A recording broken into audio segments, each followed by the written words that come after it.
साधी इडली तुम्ही नेहमीच खात असाल, पण आज मी तुम्हाला साऊथ स्टाईल मल्लिगे इडली कशी बनवायची ते दाखवणार आहे.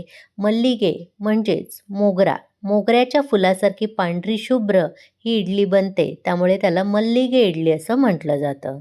नेहमीचंच इडलीचं साहित्य, फक्त थोडासा फरक आणि प्रमाण अचूक प्रमाणात घेतलं तर ह्या इडल्या अशा मस्त पांढऱ्या शुभ्र आणि कापसासारख्या मऊसूत होतात. या इडल्या थंड झाल्यावर सुद्धा कडक न होता मऊसूत राहण्यासाठी काय करायचं याच्या भरपूर टिप्स या व्हिडिओमध्ये मी देणार आहे. या इडल्यांसोबत खाण्यासाठी एक झटपट ओल्या नारळाची चविष्ट चटणी कशी बनवायची ते सुद्धा आज मी तुम्हाला दाखवणार आहे. चला तर मग लगेचच पाहूया कापसाहूनही मऊसूत आणि पांढरी शुभ्र मल्लिगे इडली आणि चटणी कशी बनवायची. नमस्कार, मी प्रेषिताच किचनमध्ये तुम्हा सर्वांचे पुन्हा एकदा खूप खूप स्वागत करते. मल्लिगे इडली बनवण्यासाठी सर्वात आधी इथे मी एक बाउल घेतला आहे आणि घरातली कोणती एखादी वाटी किंवा कपाचा वापर करून आपल्याला 2 घट्ट कप भरून कोणतेही जाडे जुने तांदूळ किंवा इडली राईस वापरायचा आहे. आता त्याच कपाने अर्धा कप भरून इथे मी गोटा उडीद वापरला आहे. तुमच्याकडे हे उडीद नसतील तर साधी जी अर्धी उडदाची डाळ असते ती वापरली तरी देखील चालेल. साऊथ इंडियन कोणताही पदार्थ खास करून इडली करताना अशाच पद्धतीने उडीद डाळ वापरली जाते. त्यानंतर ह्यामध्ये छोटा पाव चमचा भरून मेथीचे दाणे घालायचे आहे, त्यामुळे पीठ सुद्धा चांगलं आंबायला मदत होईल. सर्वात महत्त्वाचा पदार्थ तो म्हणजे साबुदाणे. त्याच कपाने आपल्याला अर्धा कप भरून इथे साबुदाणे वापरायचे आहेत. इथे नेहमी खिचडीसाठी आपण जो मोठा साबुदाणा वापरतो त्याचाच वापर केला आहे. 2 कप आपण तांदूळ घेतलेले, त्यासाठी अर्धा कपच आपल्याला साबुदाणे वापरायचे आहेत. यापेक्षा जास्त वापरायचे नाहीत किंवा कमी वापरायचे नाहीत. हे जर अचूक प्रमाण तुम्ही घेतलं तर इडल्या 100% कापसासारख्या मऊसूत आणि जाळीदार तयार होतात. आता हे सर्व पदार्थ आपल्याला 2 ते 3 वेळा स्वच्छ पाण्याने धुवून घ्यायचे आहेत. थोडेसे असे हाताने चोळून घ्यायचे आहेत, म्हणजे तांदूळ आणि साबुदाण्यांमधला स्टार्च जो असतं, पांढरं पाणी असतं, ते आपल्याला पूर्णपणे काढून टाकायचं आहे. ही इडली बनवताना आपल्याला सर्व पदार्थ वेगवेगळ्या भांड्यात भिजवण्याची गरज नाही. जसं आपण नेहमी साऊथ स्टाईल इडली बनवताना सर्व पदार्थ जसे की डाळ तांदूळ वेगवेगळे भिजत घालतो तसं हे घालायचं नाहीत. एकत्रच असे स्वच्छ धुवून घ्यायचे आणि भिजत घालायचे. इथे बघू शकता आता पाणी किती स्वच्छ झालं आहे, म्हणजे यावरचा पूर्णपणे स्टार्च मी काढून घेतला आहे. आता हे झाकून आपल्याला साधारण 6 ते 7 तासासाठी भिजत घालायचं आहे.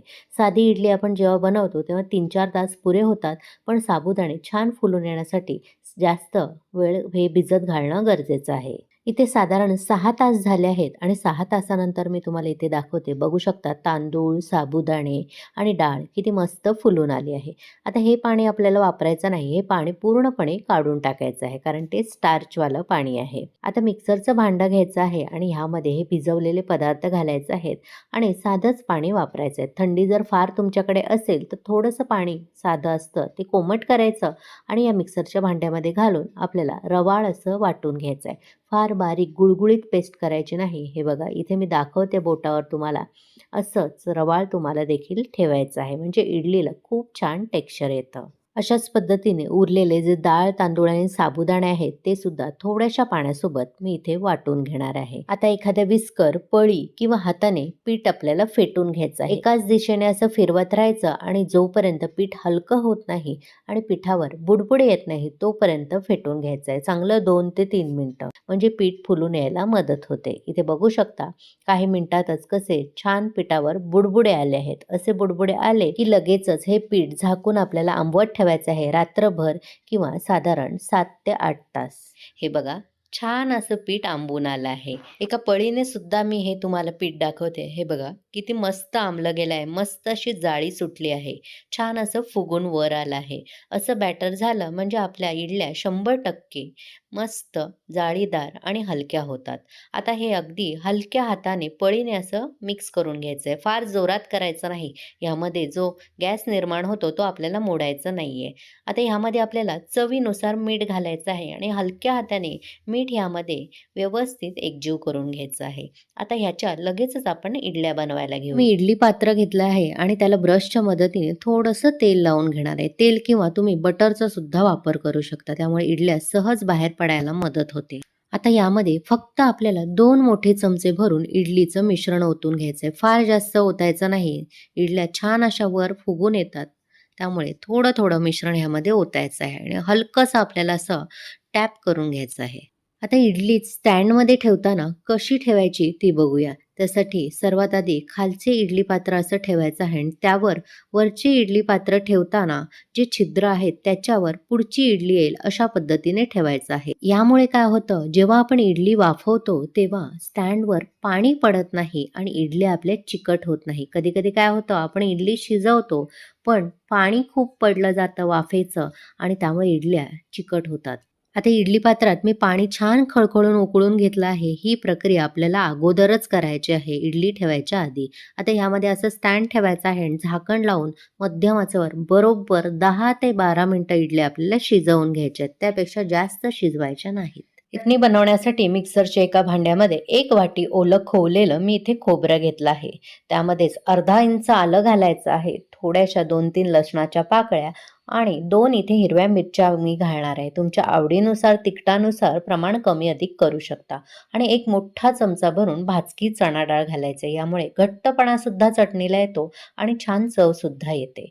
चवीनुसार मीठ घालायचं आहे आणि गरजेनुसार तुम्हाला किती घट्ट पातळ चटणी हवी आहे त्यानुसार पाणी घालायचं आहे आणि छान आपल्याला मिक्सरला बारीक चटणी वाटून घ्यायची आहे. वाटलेली चटणी एका बाउलमध्ये मी काढून घेणार आहे. ही चटणी तुम्ही नुसती सुद्धा खाऊ शकता, पण आज आपण एक फोडणी देऊया. त्यासाठी एका कडल्यामध्ये 1 चमचा तेल मी कडकडीत गरम करून घेतलं आहे आणि त्यामध्ये अर्धा चमचा भरून उडदाची डाळ घालायची आहे आणि छान सोनेरी रंग येईपर्यंत आपल्याला ती परतवायची आहे.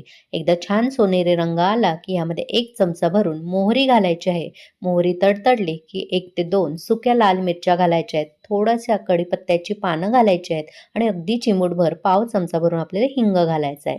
छान परतवून ही फोडणी घ्यायची आणि लगेचच आपल्याला या चटणीवर ओतायची आहे. व्यवस्थित अशी मिक्स करून घ्यायची. इथे आपली झटपट ओल्या नारळाची चटणी सुद्धा तयार आहे. इथे बरोबर 10 मिनिटं झाली आहेत. आता गॅस लगेचच बंद करायचा आणि आपण झाकण उघडून बघूया. एखादी सुरी घ्यायची आणि इडलीच्या बरोबर मध्यभागी अशी घालायची. स्वच्छ बाहेर येते म्हणजे इडल्या आपल्या शिजल्या आहेत.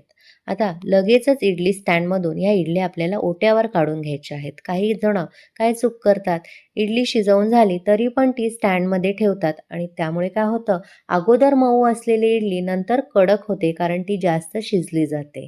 त्यामुळे ही चूक अजिबात करायची नाही. इथे मी इडलीचे स्टँड काढून सुद्धा दाखवते. तुम्ही प्रत्येक स्टँड बघू शकता. अजिबात कुठल्याही स्टँडवर पाणी पडलेलं नाही आणि इडल्या आपल्या चिकट झालेल्या नाहीत. त्यामुळे मी सांगितलेली ट्रिक आणि टिप्स नक्की लक्षात घ्या जेव्हा किंवा तुम्ही इडली तयार कराल. आता या इडल्या फक्त एखाद मिनिट आपल्याला हलक्याशा थंड करून घ्यायच्या आहेत. हलकीशी थंड झालेली इडली आता आपण एका चमच्याने काढून घेऊया. चमच्याच्या मागच्या बाजूने आपल्याला ही इडली अशी सोडवून घ्यायची आहे. त्यामुळे ती सहज सुटली जाते आणि अजिबात इडली आपली या पात्राला चिकटली नाही. तुम्ही बघू शकता.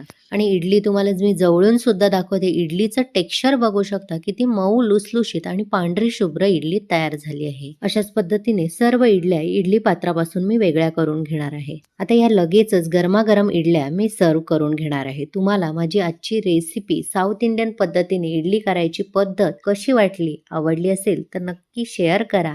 प्रेषिताज किचनला सबस्क्राईब केलं नसेल तर सबस्क्राईब करा. सोबतच नोटिफिकेशन ऑलचं बटन दाबा जेणेकरून माझ्या अशाच सर्व रेसिपी तुम्हाला लगेचच पाहता येतील.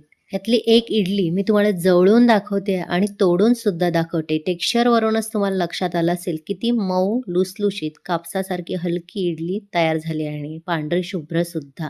तुम्ही सुद्धा मी सांगितलेल्या पद्धतीने अशी साऊथ इंडियन इडली करून बघा आणि कशी झाली ते कमेंट करून मला नक्की कळवा. चला तर मग पुन्हा भेटू अशाच मस्त स्वादिष्ट भरपूर टिप्स आणि अचूक प्रमाण असलेल्या रेसिपीसह. धन्यवाद.